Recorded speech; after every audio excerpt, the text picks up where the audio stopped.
Well, good evening, everybody. We're back for some Friday Night 9 ball. It doesn't look as if it's going to be a full house. We've still got... how many spots have we got left? We've got 2 open seats, so we're going to be short again this week, I think. Good evening to Miasma. I've got the Nadal-Djokovic match up on my second monitor. Nadal's 5-2 up, in fact. 5-2 up in the first set. I don't know whether he's serving for the set. No, Djokovic is serving to save the set at the moment. Well, the bet is whether Stubb is going to be drawn against Spectre Dawn again this week.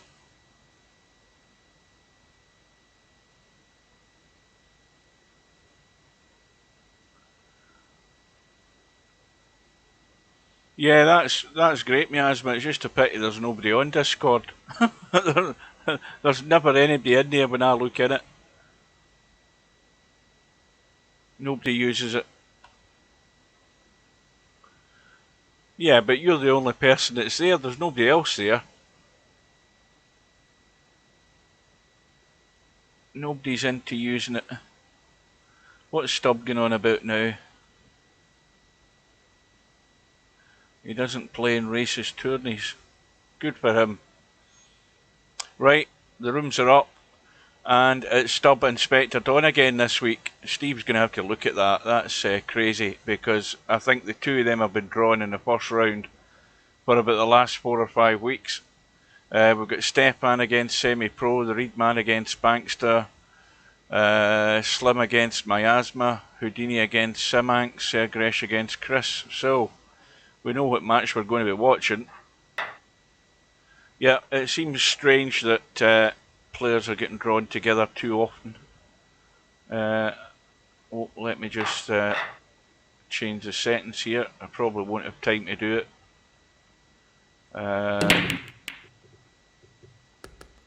Waiting on Spectre Dawn arriving.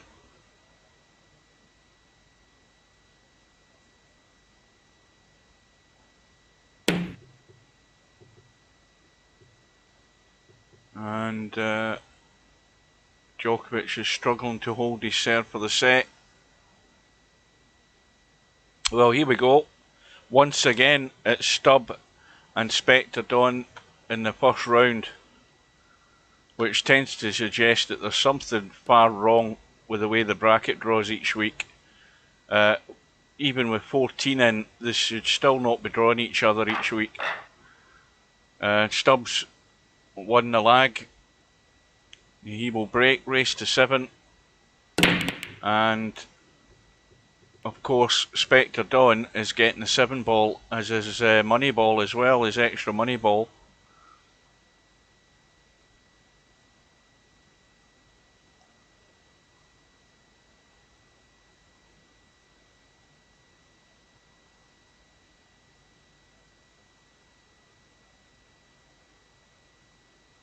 I reckon you're going to be the only person in watching this week, Miasma.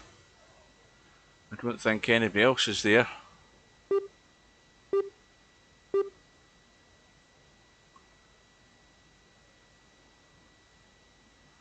Ah, Bedhead's there. Good evening.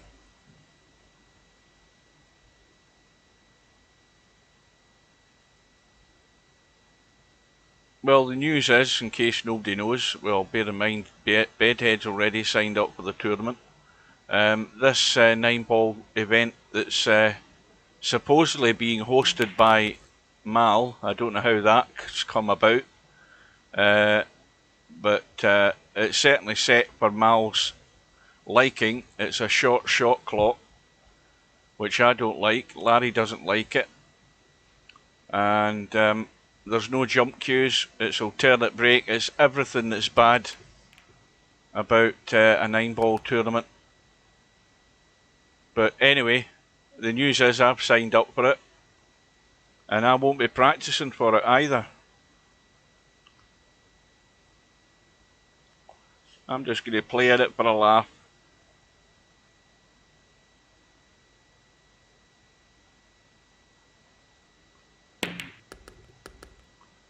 And so, that gift from Spectre Dawn gives Stubb the first rack.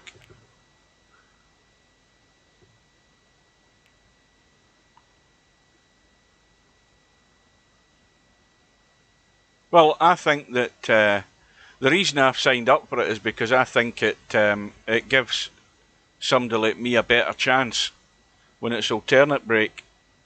And it does obviously put the onus on you running your own rack when you get the break. But it also puts pressure on the opponent if they don't get a ball and you manage to pinch the rack. So, there's a fair chance for everybody, but it's not the way I think the 9-ball tournament should be run. It should be straightforward, open 9-ball rules. Yeah, good luck. Make sure you use your handicap.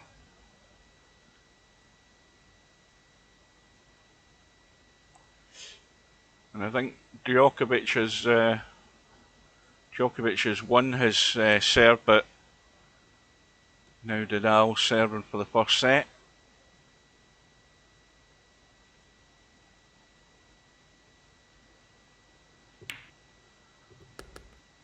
And Spectre Dawn kicks and gets lucky. He's kicked in the 2. Now he needs to take full advantage of that and run the table to square things off.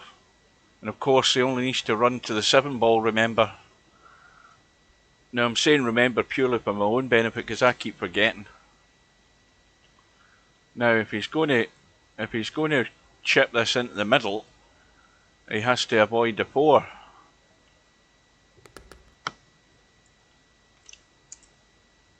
But I think taking it long, he's left the 4 pretty straight in, so he should be. Well, the only way this is going to go wrong is if he doesn't go high enough in the 7 off this 6-ball. He needs to check the cue ball.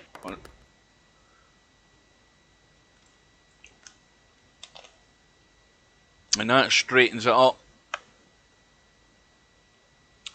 And Nadal has got 2 set points. Let's check my little doodles working.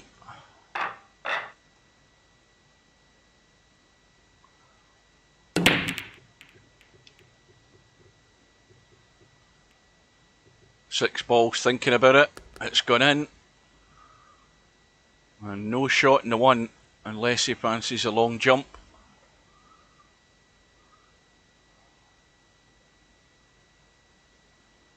Now this is it's going to be awkward for Spectre Dawn. That 3 balls obviously a problem. Doesn't need to worry about the 8 and the 9. But the immediate problem is how he deals with the 3. Now he can't play the 3 unless he pots the 2. But he's got to look at getting a good safety here somehow or other. And that's not particularly easy.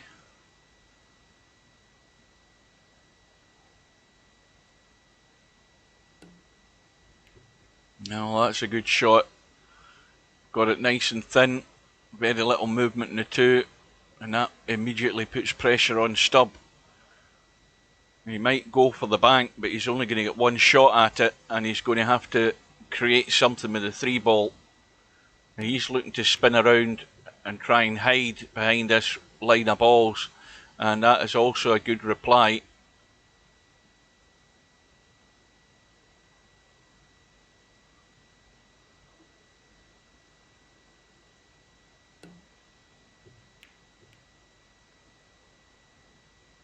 Well, now the obvious shot. If Stubb can see enough of the 2, which I think he can just cut that on to the 4 dead weight and leave the 2 near the. Well, he's gone long. I don't know whether that was particularly the right shot. I thought it'd have been simpler to cut the 2 onto the 4 gentle and leave the 2 near the middle pocket. But he obviously saw it a different way.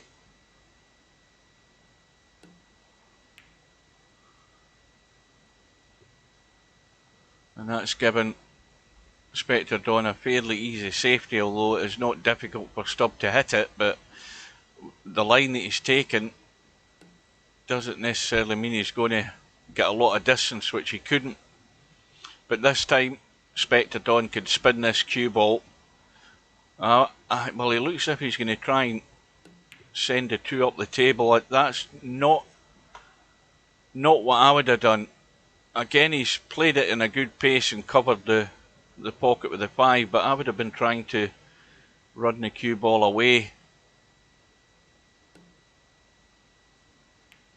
And that's what you leave yourself open to when you play that sort of shot, and it left it easy for Stubb to lock him up. So now Stubb's in control of the 2 ball if Spectre Dawn can't get this safe. But again, the 3 ball is going to be the decider.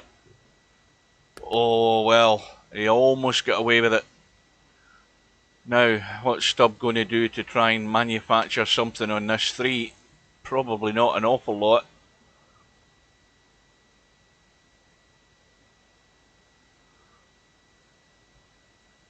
It's difficult to pot the 2 and manoeuvre the cue ball onto the 3 any such way. He's looking to actually just cut to the chase and play the 2 onto the 9 and cut that 9 into the middle. It's probably the best bet because there's very little chance he was going to get anywhere on this 3 ball. He's missed the combo, and would you believe it, he's got away with it again.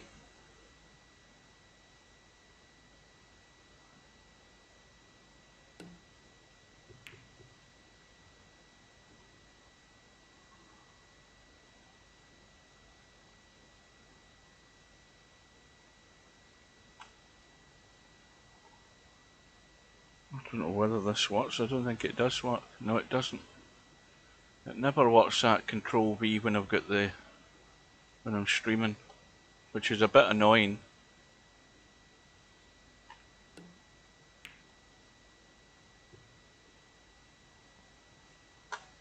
And that's given Spectre Dawn a chance to use the 5 ball as cover as well.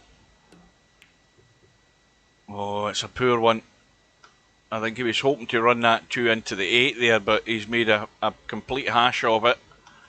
And he's given Stubb a free go in the 2, but once again, it looks as if he's going to leave a high cut in this 3 down the rail. It's nowhere near easy, but he's going to be going for it. And it's off the rail by about 3/4 of an inch, so it's going to give him enough room to try and cheat the pocket. He's played it well, and that's come about from a poor safety from Spectre Dawn. Good evening. And so Stubb will be out, and we'll have a 2-1 lead. And meanwhile, Rafa Nadal has won the first set, I think, against Djokovic.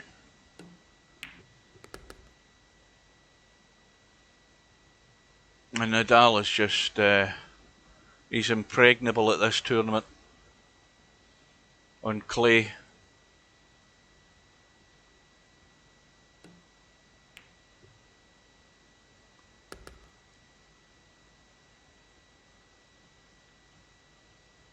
Good evening, welcome everybody.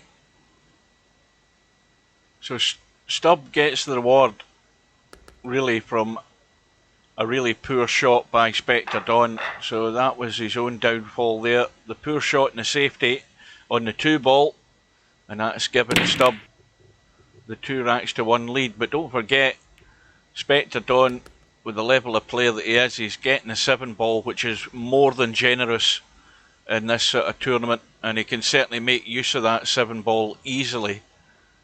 However, the 7 ball has gone in the break from Stubb, and that just means that Spectre Dawn has to run the table right through to the 9 ball. But is he going to get a chance in this rack?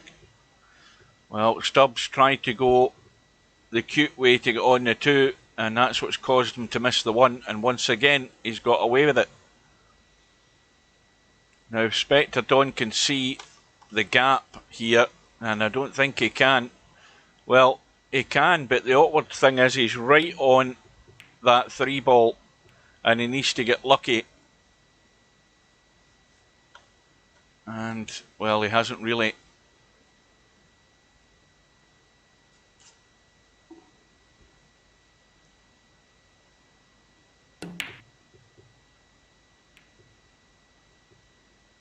Well, Stubbs, once again, this is about the 3rd or 4th time he's got away with it. He's played a shot, went for the bank, hasn't got it, and he's left Spectre Dawn having to kick.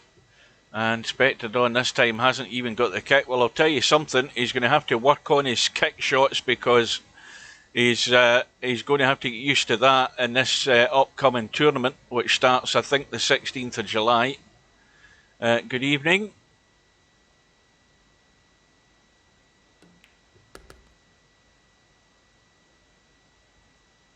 And Stubb. He's got no problem here. The 4 ball goes past the 5, and he's going to be 3-1 up, barring another unforced error.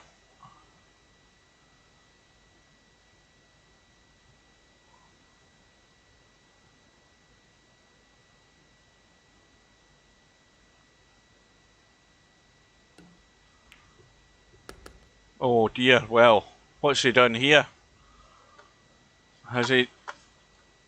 Yeah, he's blocked himself out. Well, that's a poor one. I mean, look at the gap that he could have got into there to get on that 4, and that's the really poor shot from Stubb. Yeah, Stubb's an idiot. Purely and simply an idiot. He's his own worst enemy. And he deserves punishment for acting like an arsehole.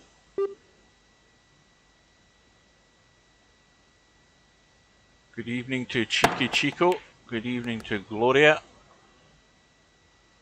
That's LS3, isn't it? I forget who's who in this bloody thing.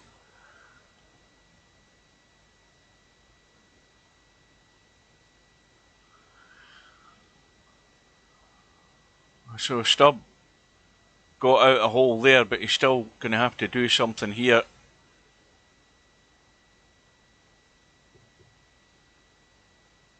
Now, Spectre Dawn's got to be brave here, because you play this 5 ball, half ball, dead weight, and you can brush onto the 8. You've got to be brave to play this. The problem is you need the pace to get the 5 to the rail, but you can lock it up behind the 8. And he's gone all out for the pot, and I'm afraid there are times you have to wind it in, and he's trying to push the boat out, and he's definitely going to lose the rack this time.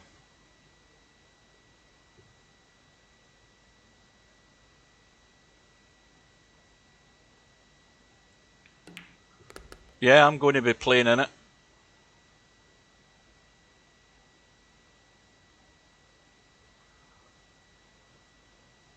And as I said earlier, I'm going to be playing in it. I'm not going to be practicing for it. I'm just going to turn up, play my 2 matches, try and get some, a few racks on the board, and then go home.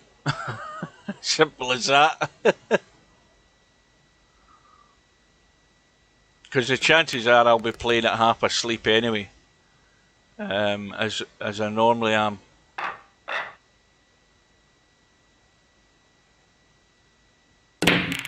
So, a bit of an untidy start to this match from both players, but Spectre Dawn is beginning to dig a hole for himself. We've got a 2-8 combo. Well, it's not a set, it has to be made, but unless the 2 ball gets moved somewhere else, the 2 ball's got to be a 2-8 combo.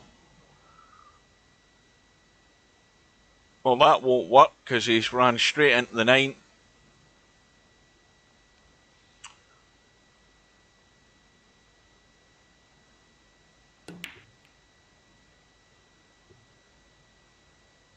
Now this time, This time Spectre Dawn has a chance.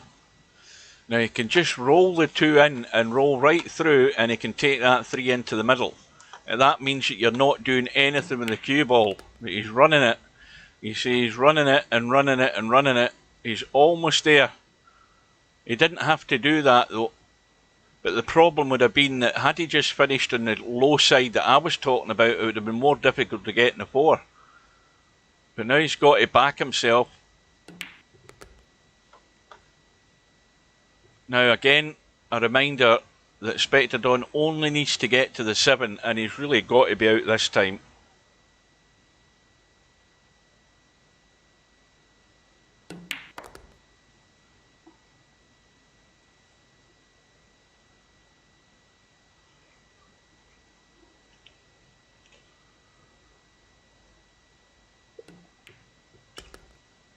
Well, it looks like Djokovic has broke the serve in the second set.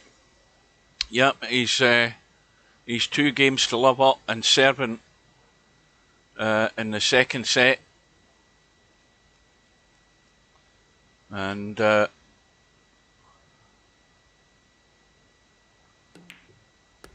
what did I say there? What did I miss there, Bedhead? Yeah, I thought Spectre Dawn was at the table. I'm busy watching the tennis as well as watching this. I was in 2 minds whether to stream tonight when I realised that this match was coming on at Roland Garros.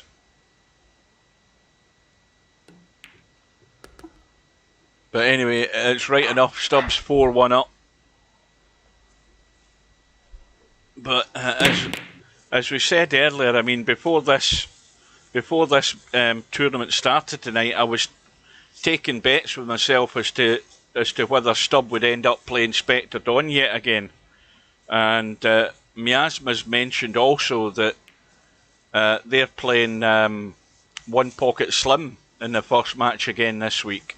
So there's far too much predictability about this bracket, it has to be said. You know, even with a full bracket, and there's only 14 in tonight, I think.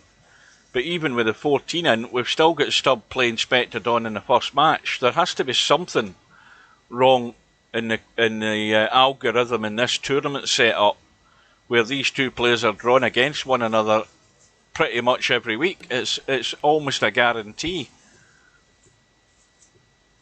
Well, Stubb has got that one wrong. He's just clipped the 2. I believe he wanted to hit that a lot thicker. And he's given Spectre Dawn a free go. But Spectre Dawn's problems are just about to begin. Now, he's got an angle here where he could actually run into the 4. He's trying to stun to play it long, and that was dangerous, and that's what's happened. He's got himself in trouble. He's hooked behind the 8, and the thing is, he could have taken a risk and ran into the 4 to try and get it into play, but he's tried to get cute and get on the short side of it, and he's left himself in trouble. But he's managed to dig himself out of that, and he's into more trouble. And this is where things always end up going pear-shaped. As soon as you go out of line on that one shot, it makes it more difficult to get to the next shot, because you've got to then focus on dealing with the trouble that you're already in. And Spectre Dawn is in dire straits here. And that, I suppose, is not a bad result, because it doesn't bank, it doesn't pot down the rail, and so Stubb can run for cover here. If he can bank the 5 up the table that way and come back this way, he may have a chance of getting cover behind one of these 3 balls here. That's the shot to play, because it's not banking.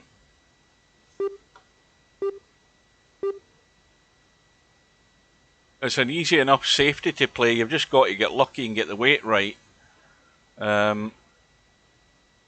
He's playing this with inside right. I don't know what he's thinking here. Well, I suppose that's one way of keeping it safe, but it doesn't really force Spectre Dawn into making an aggressive move here. He could just push this down the rail and come back across the table. What he doesn't want to leave is leave a bank. And sooner or later somebody's going to push it and set up the combo. So Stubbs' first shot there, he should have been more brave to try and come over this side to open up the play. He might live to regret that. See, he's eventually pushed the boat out, gone for the brave shot, and again he's got away with it. Now there's just an edge of the 5.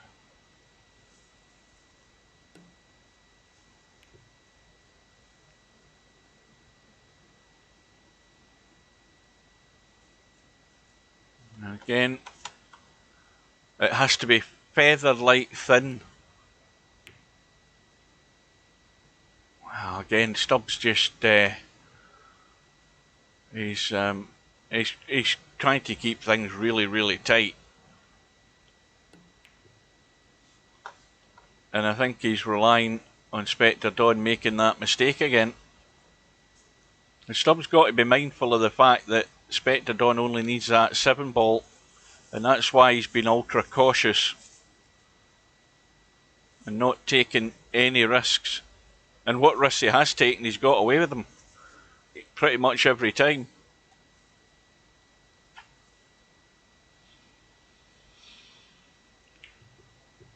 I was working out, I was trying to work, I mean, Albinario needs to be here to confirm it, because the last time I played in a 9 ball, this isn't a virtual world championship, by the way. It's not that, because it's not played under the proper 9 ball settings to be a virtual world championship, not when it's alternate break. Anyway, that's by the by. The last time I played in a virtual 9 ball world championships was, I think, against Albinario. Oh, goodness knows how many years ago that was. It's at least 13, 14 years ago was the last time I played in one of those tournaments. And I think I had an early lead against Albinario, and then I fell apart. That's basically how it went. Well, there's the fluke on the 9. Well, that's exactly what Spectre Dawn needs. Yeah, I'm pretty certain that is the only thing I can remember, is that I'm pretty certain the last person I played was Albinario. In fact, I think the last person I played in both tournaments was Albinario. I think I played Albinario in the 9 ball virtual world championships, and I'm pretty certain Twitch should be working. In fact, Twitch is working, because there's a whole stack of people above you in the chat are on Twitch. It should be working fine.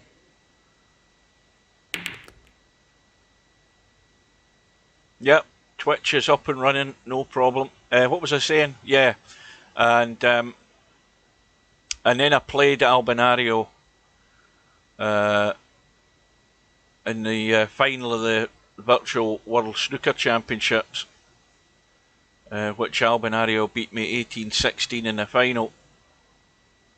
And that was my best run in a tournament, because I had some good scalps in that tournament. That's the main thing I took away from that event. But I am not up to the standard of these guys. Nowhere near it. But you know, if the balls are there to be potted, I can certainly pot them. But in terms of staying the distance, no, those days are long gone. I was never ever there anyway. But I'm in it for a laugh. That's a good shot. And Stubbs going to be pretty much home and dry here on the hill in the next minute. Now, Roll Cage, have you retried Twitch? See, all these other guys are in there watching it. They don't have any problems. And there's a result through. Houdini has beaten Simanx 7-3. Quick reminder, if anybody needs reminding, it's a double elimination tournament Friday night 9 ball. It's money ball handicapping.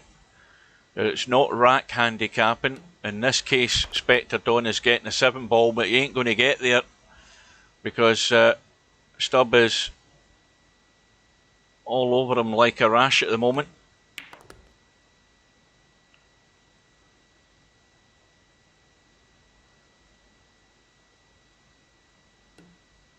So Stubb just one away. And it's looking very likely that Spectre Dawn's going to have to do it all the hard way again. With the perils of the one lost side, it's race to 4, and he's going to be given heavy handicaps to pretty much everybody that he's going to play. So he's got the odds stacked against him surviving this tournament this week. Stubb with another ball in the break. 2 ball has gone on the 1. The awkward one is going to be the 4 because he's a wee bit straight in this 3 ball, and this 4 is all but frozen in the rail. Not quite. It's about a millimetre off the rail, but it's got to still hit this sweep.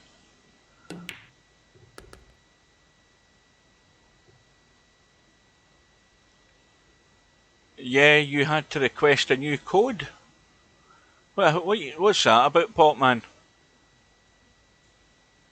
What, to log into Twitch? Ah, right, aye, because I get that. Is it just a security thing where it emails you a code? Aye, to let you log back in. Yeah. Which I suppose is not a bad thing. It's just so that nobody's messing about your account. But I was mentioning earlier there, this problem with Windows updates in Virtual Pool 4, there seems to be weird things happening here, by the way. Because I went down to get dinner, and there we go, Stubbs out, 7-1. I went down to get dinner earlier on, and I'm sure I stayed in the VP4 lobby. When I came back, I was out of the VP lobby. VP4 had shut down, and then when I started VP4 again, I got the Windows user account thing popping up, and I confirmed that, and then my password wasn't there in the screen to log into VP4, and then when I put the password in and clicked a little chalk thing to save it, I logged out to test that it had saved it, and when I've tried it again, it's lost my password again. It won't save my password, and I think it's got something to do. It's a combination of Windows updates and also this user account thing, because now it's back to the same problem I've had time and time again, where it won't allow me to save my password in Virtual Pool 4 online, and the only way I resolved it the last time was doing a complete uninstall, the whole lot, and then reinstalling it all again. That's what fixed it eventually. But at the moment, I can't be arsed doing it. I'm just going to let it go like that for the time being. Anyway, Stubb is through. Let's have a quick look at the bracket. And we'll get that updated there. And we'll see that Houdini is through, waiting to play the winner of Reedman and Bankster. We've got Smoking Sid playing Mongoose. I think we'll get and watch the end of that, if we can get in. I don't think it's very often that Smoking Sid is in a Friday Night 9 ball, and of course Mongoose, or VP Monster as he's known, he still hasn't changed his bloody name back. He's a more or less a cowboy player, and a very good one at that. But seems to have been playing a fair bit more 9 ball in the last couple of months. Oh, there's a poor one. That's a really poor one in that 6 ball, but he's done a stub as well. He's got away with it.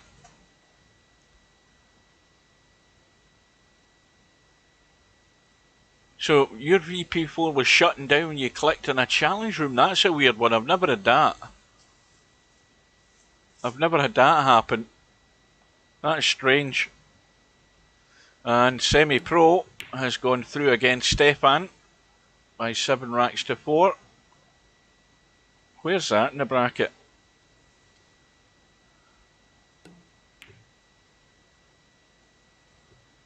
Oh, semi-pros through to play the winner of this match. Ah, well, that's probably a good reason for being in this room.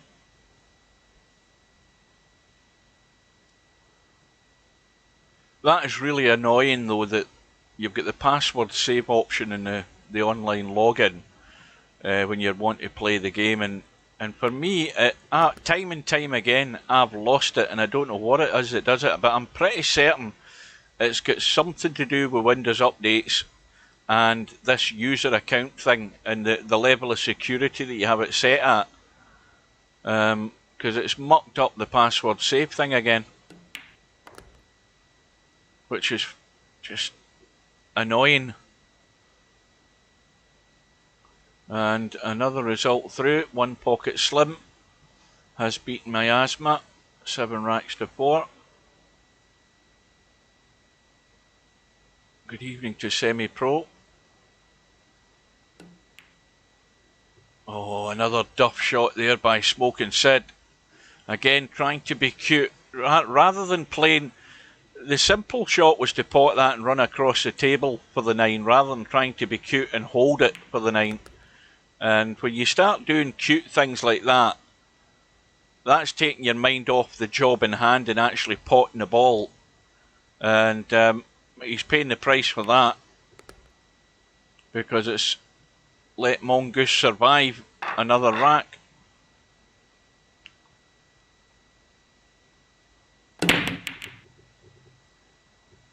And I'm not going to call him Mongoose, I'm going to call him Monster.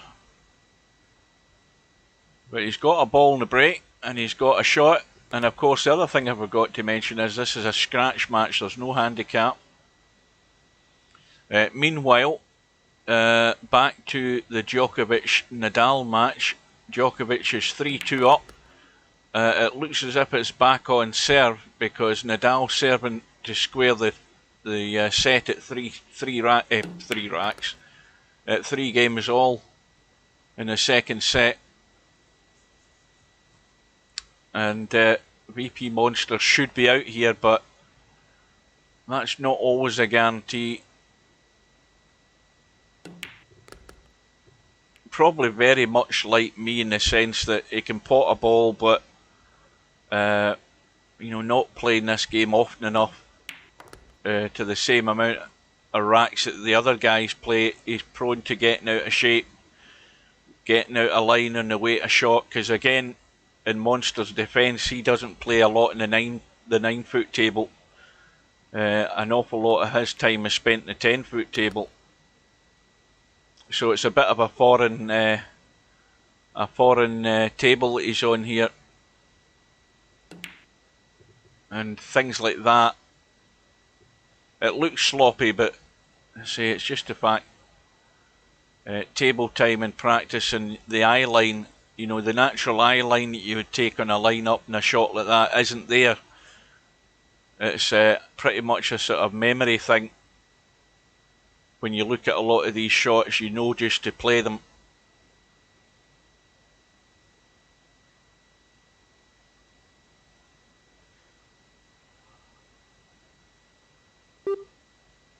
I'll tell you what I'm hoping for. I hope I get one of the favourites for this tournament in the first round. That's what I hope. I want to try and scare the shit out of them if I win a couple of racks. Now, there's some cute looking chicks at this tennis, by the way. There are some very nice looking babes in the crowd. Bit of a distraction, even though they've got face. Maybe that's how they look cute. They've all got face masks on. And another result through. Well, it's the old forfeit result, which I never like seeing. It starts on the 16th of July, I believe.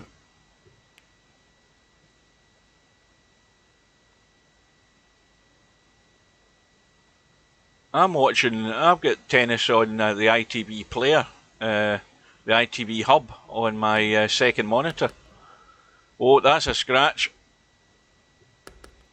And that might be Monster's last scratch in this match, because Smoking Sid really should be out.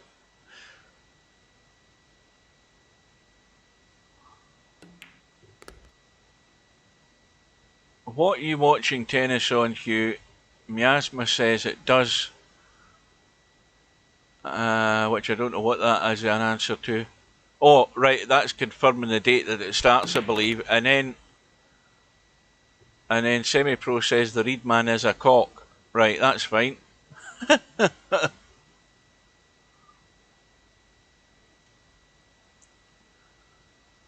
Well, just leave the angle, drop this 7 in, and Smoking Sid should be through to play Semi-Pro.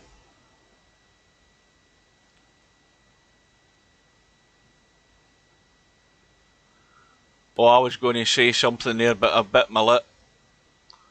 I can say it if you want me to say it, but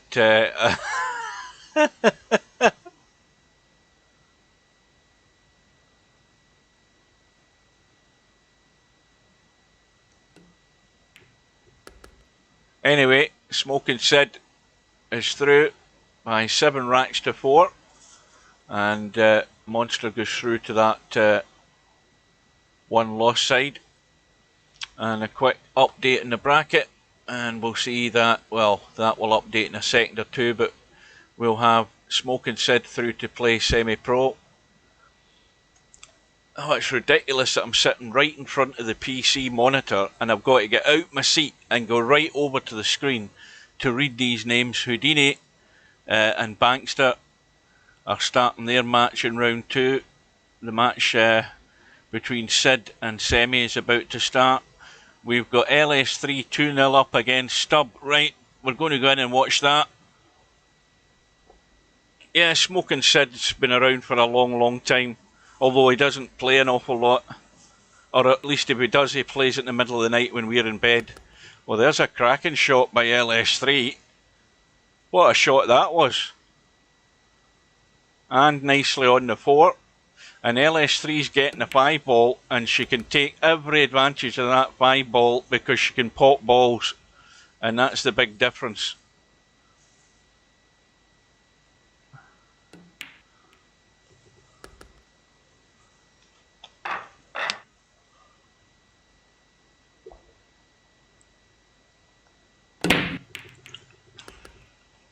Well, that's a scratch and a break from LS3. And Stubb, trailing 3-0, has ball in hand to get started in this match. I can never understand. See, this is the thing that bugs me. You've got that idiot Jay Lee, or well, he's been under a multitude of names. That German guy, whatever the hell his name is, he's had umpteen names. But I mean, he's on every day, and he must forfeit more than 50% of his matches that he signs up in these tournaments in the afternoon. And there's more than him at it as well. What's the point? What's the point in playing in a tournament if the first thing you do when you see you're playing a certain person is you forfeit? I don't understand the logic in it at all.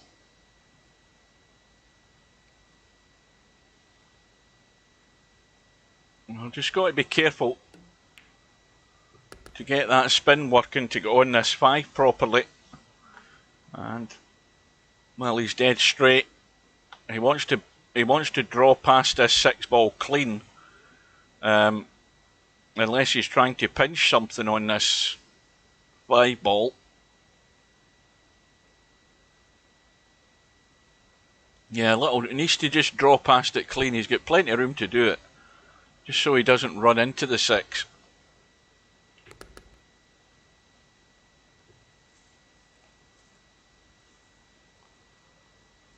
So Stubb, well, under a wee bit of pressure here. He's still got to get good on this 9 ball.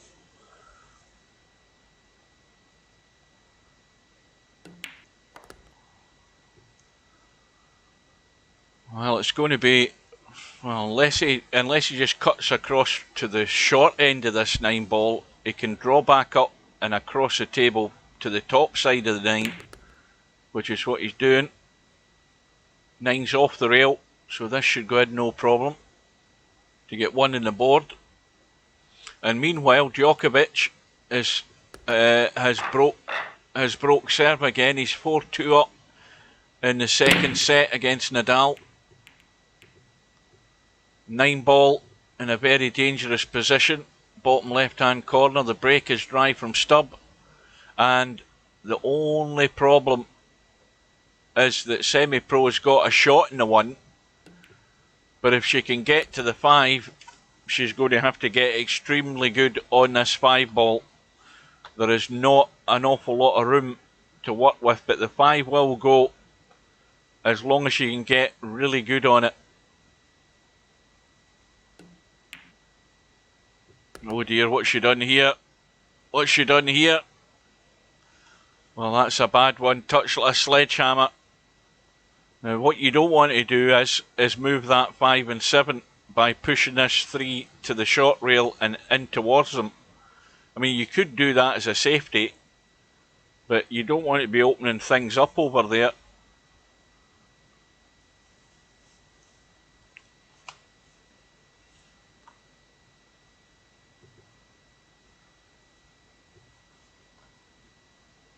Well, the only good thing about that is the 5 and 7 haven't been moved, but it leaves Stubb having to leave an angle on this 4 so that he can get really very good on this 5. He can certainly pot it, but that was a poorly weighted positional shot there by LS3. Good evening to Tornado Tam. Semi's not playing where? Did I say semi? Again, this is a distraction of watching the tennis. Well, Stubb felt that he couldn't get good on that 5. I don't know why. And he decided to try and do the acrobatic stuff to get onto the 5.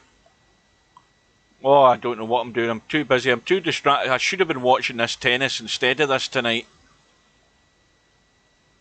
The big question is whether Nadal can actually take a set off. Not Nadal. Djokovic can take a set off Nadal, and he's got a chance of doing it at the moment. Well, I think that's pretty much a duff shot by Stubb, but I think he's got enough of this 5 that he can see it to pot it. Maybe not. You know, signing up for this new 9 ball tournament, Tam. I'm in it.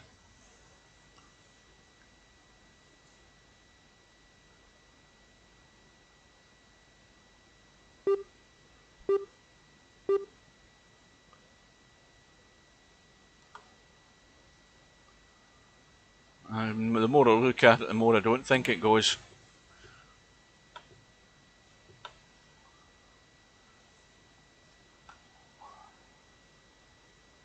Now remember, LS3 only needs to pot the 5.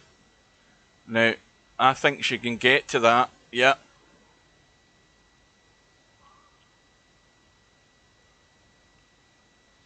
Well, if you go to the calendar and you scroll through to the 16th of July, you'll see there's another 9 ball event that's been put up where Stubb is banned from it. It's actually it's a tournament more suited to you if you want to play in it, because there's no jump cues and it's alternate break again, which is one reason why I've signed up for it for a laugh.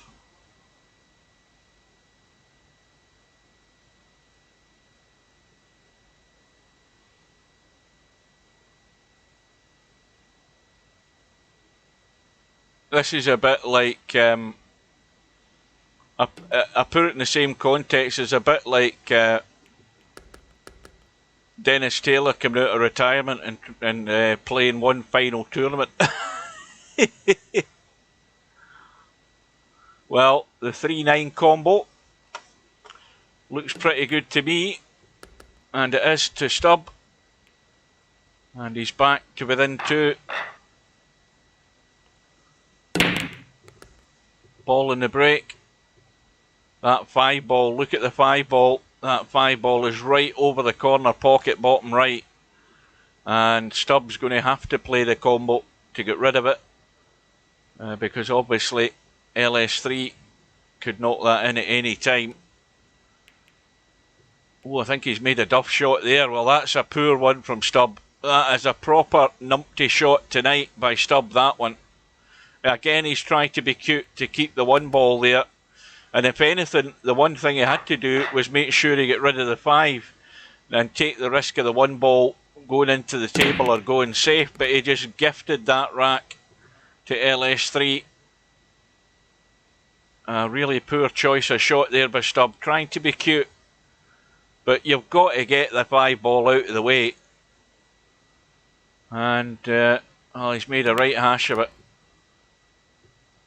And that's one way to give somebody an early Christmas present.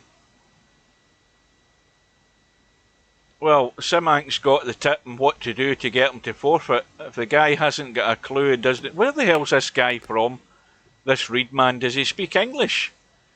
Somebody needs to ask him what his problem is.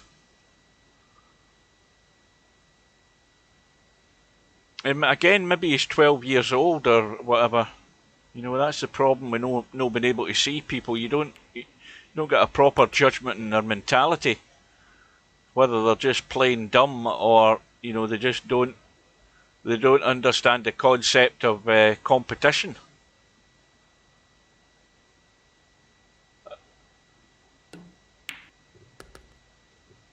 He probably doesn't even know it's a double elimination tournament. He probably just thinks it's single elimination. He's got no clue as to what the setup is at all. He might not speak English, therefore he won't know anything about the tournament.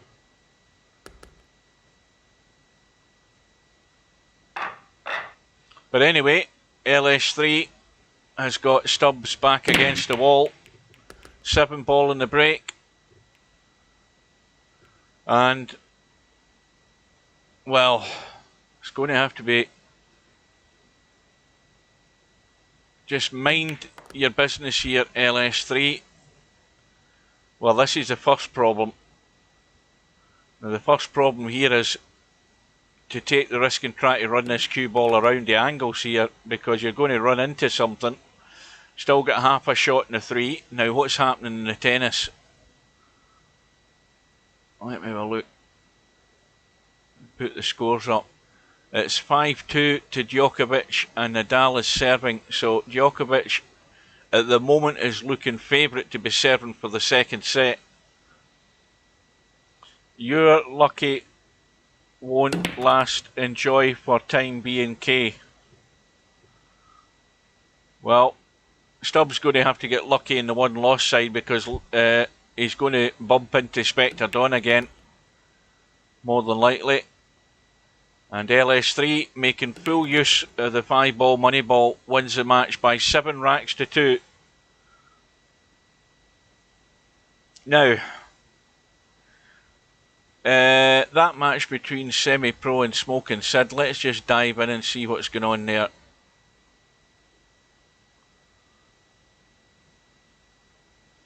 Well, Smoking Sid at the table, and Smoking Sid is getting a 6 ball as his extra money ball, and Semi-Pro is up against it already. He's 3 racks to 1 down.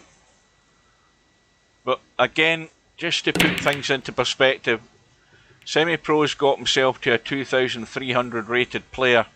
If he gets a shot and pots a ball, he should be running the table the way these balls are, and he's got the perfect opportunity to do that now. Balls are all wide open.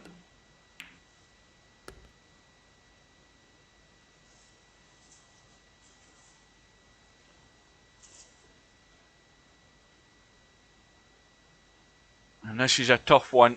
It's tough to pot the 2, and it's tough to do that and still get good in the 3. And he's maybe overhit that slightly, and now he's hampered over this 8 ball.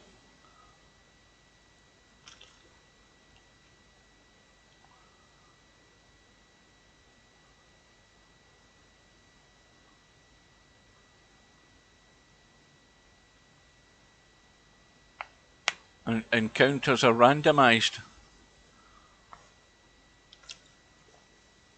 Oh, I presume Miasma's talking about the tournament bracket. That's a good safety.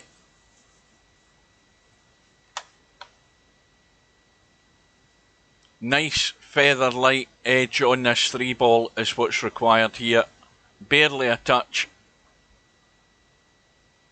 But got to be brave enough to get a bit of spin on it and try and get behind that 4. Well, he hasn't managed that. Now, this is where players like Stubb and everybody are going to have a cut at this 3 down the rail. Because that's why you have to get the thin edge of the 3. As soon as you bring that 3 off the rail, by any margin, these guys are going to cut them. And 9 times out of 10 they're going to pot them as well. Semi-Pro just struggling, of course, at the moment to get into shape here because of where these balls are lying. Now he's made a mistake there. He's cut it away from the rail. And Smoking Sid. And this isn't an easy starter, but he only has to pot the 4, 5 and 6 for a 4-1 lead. Well, that's a cracking safety. That is excellent.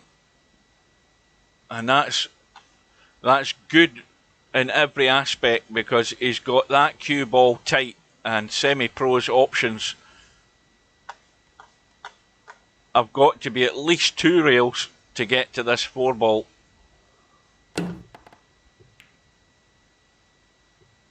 And that's how to get on top of your opponent if you get a good safety.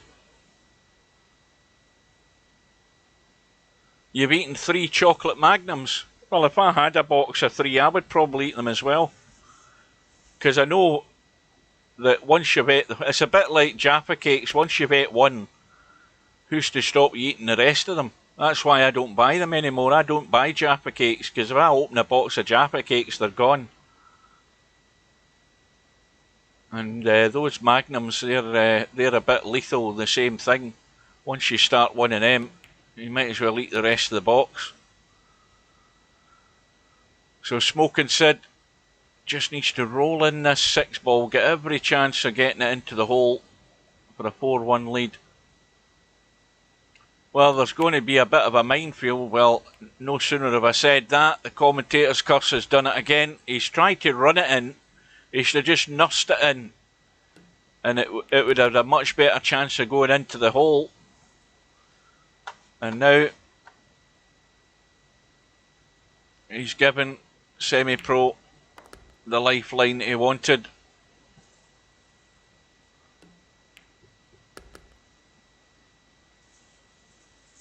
What's happening here?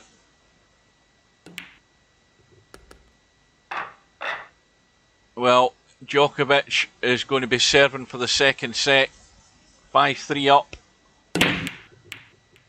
And Semi-Pro is back to within 1.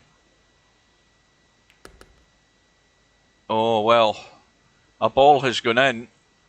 But more importantly for Semi-Pro, we've got a lock-up here at the top end of the table. We've got the 4 and the 6 going nowhere. And Semi-Pro, well, this is where he doesn't want to be. He's nailed to the rail. And he's going to have to play the bank on this 4-ball, I think. You got to take your medicine. Just roll the 2 in. Get to about here with the cue ball and play the bank. And he might have a 5-9 combo as well to follow. Well, I don't think he's gone really high enough because the cue ball's going to be, he's going to end up probably taking the 5 into the same pocket here if this cue ball goes up the table, which it looks likely to do so off the 6. If he can bank the 4. Well, he's ran. Well, that's ideal. That's exactly where you want to be. Maybe not exactly the idea where he was going to end up, but that's where he wants it.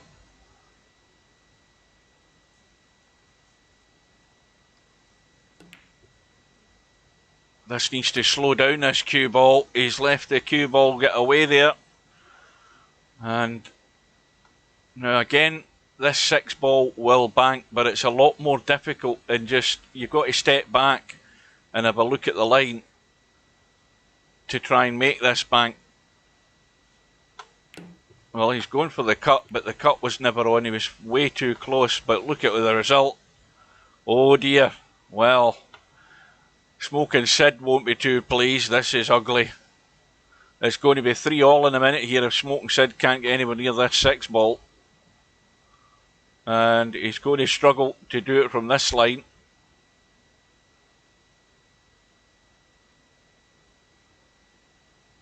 He's, well, I think he'd have to massate this cue ball around onto that. He'd risk actually running the cue ball into the middle pocket to try and get a line to spin up the table to this 6. He's looking at going bounce and hitting this 6 ball. And that is not a bad effort. Not a bad effort. Very, very difficult to pick the line to get to that 6. Djokovic, it's deuce in the game that he needs to win the second set. And Nadal has got break point.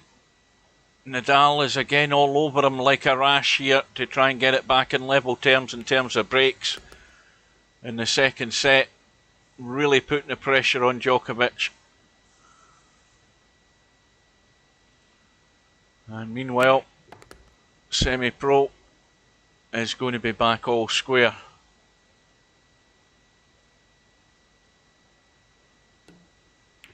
Oh, well, that is a bad one. Now, did he have a look down the rail to him? And I never had a look. But if you take things for granted like that, that's what can happen. I'm not sure that that was frozen to the rail, but it may well have been close enough for you to get really careful on that 9-ball.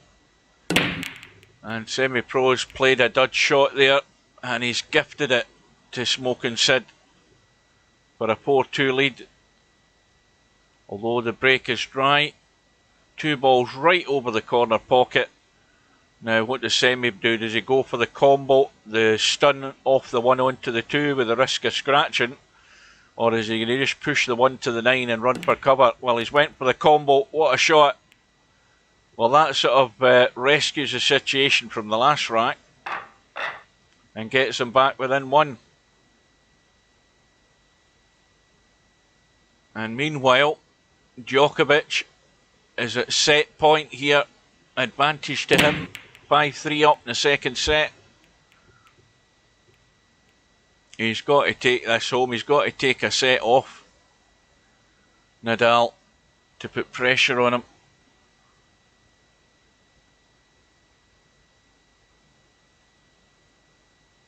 Meanwhile, it's a dry break by Semi-Pro. Smoking Sid playing the push out.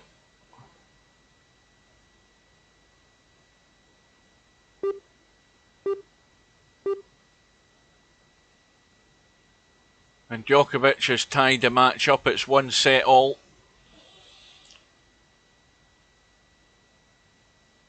Now the time in Paris is just gone past 9 o'clock, and there's an 11 p.m. curfew in Paris, and so all these poor people that are in the arena watching this match, it's got every potential that it could go another 2 hours no problem. When it gets to 11 p.m, they have to stop the match and chase everybody out of the arena so they can finish the match, because the curfew for spectators at the tournament is 11 p.m. And you're going to get a whole lot of people booing while they all get shoved out the arena, and then the 2 players come back out and finish the match. That happened earlier on in the week, I believe, which is a bit crazy, but Wimbledon's got the same sort of curfew. I think Wimbledon's curfew is about 10:30 or something.